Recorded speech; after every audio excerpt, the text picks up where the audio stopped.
இன்னைக்கு நாட்டில் என்ன பிரச்சனை? நம்முடைய பாரத பிரதமர் மோடி அவர்கள் ஒரே நாடு ஒரே தேர்தல் என்கின்ற முழக்கத்தை முழங்கியிருக்கார். அந்த ஒரே நாடு ஒரே தேர்தல் பாராளுமன்றத்தில் நிறைவேற்றப்பட வேண்டும் என்று சொன்னால் 3/2 மெஜாரிட்டி வேண்டும். ஆனால் இந்த அரசாங்கம் சந்திரபாபு நாயுடு தயவுலையும் நிதிஷ்குமார் தயவுலையும் ஓடிட்டு இருக்க அரசாங்கம். அதாவது தனி மெஜாரிட்டியே இல்லாத ஒரு அரசாங்கம் 3/2 மெஜாரிட்டியோடு ஒரு தீர்மானத்தை கொண்டு வந்து நிறைவேற்றுவோம் என்று சொன்னால் நிச்சயமா அதுல ஏதோ கோல்மால் இருக்கிறது என்பது அர்த்தமா இல்லையா? கொல்லைப்புற வழியாக அந்த சட்டத்தை கொண்டு வர பார்க்கிறார்கள்.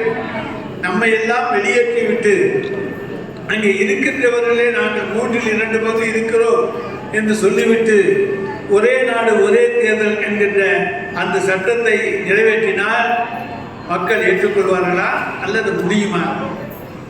ஒரே நேரத்தில் இந்தியா முழுவதும் ஒரே தேர்தல் நடத்தப்பட வேண்டும். சப்போஸ் மகாராஷ்டிராவோட ஆட்சி கலையுதுன்னு வச்சுக்கோங்க. 3 ஆண்டுகள் முடிந்து விட்டன, 2 ஆண்டுகள் பாக்கி இருக்கிறது. ஆட்சி கலையுதுன்னா 2 வருஷத்துக்கு தேர்தல்.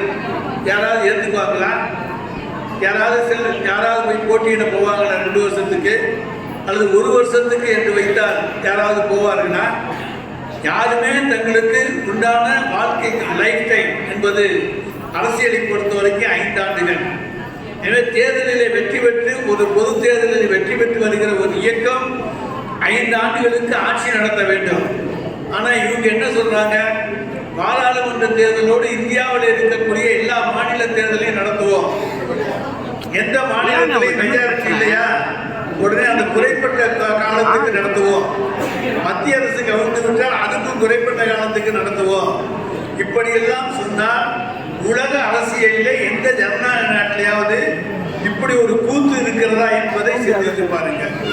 2 வருஷத்துக்கு தேர்தல், 1 வருஷத்துக்கு தேர்தல், 3 வருஷத்துக்கு தேர்தல் என்று சொல்லுகின்ற மேதாவிகள் தான் இன்றைக்கு ஒரே நாடு ஒரே தேர்தலை 3/2 மெஜாரிட்டி இல்லாமல் எந்த தைரியத்தோடு கொண்டு வருகிறார்கள் என்றால் எல்லாரையும் வெளியனுப்பிச்சுட்டு நிறைவேற்றிடலாங்கிற ஒரு நம்பிக்கை தான்.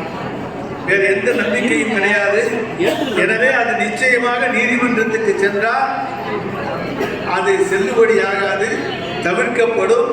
எனவே ஒரே நாடு ஒரே தேர்தல் என்பது இந்தியாவிற்கு சாத்தியமல்ல என்பதற்காக இதை நான் கூறுகிறேன்.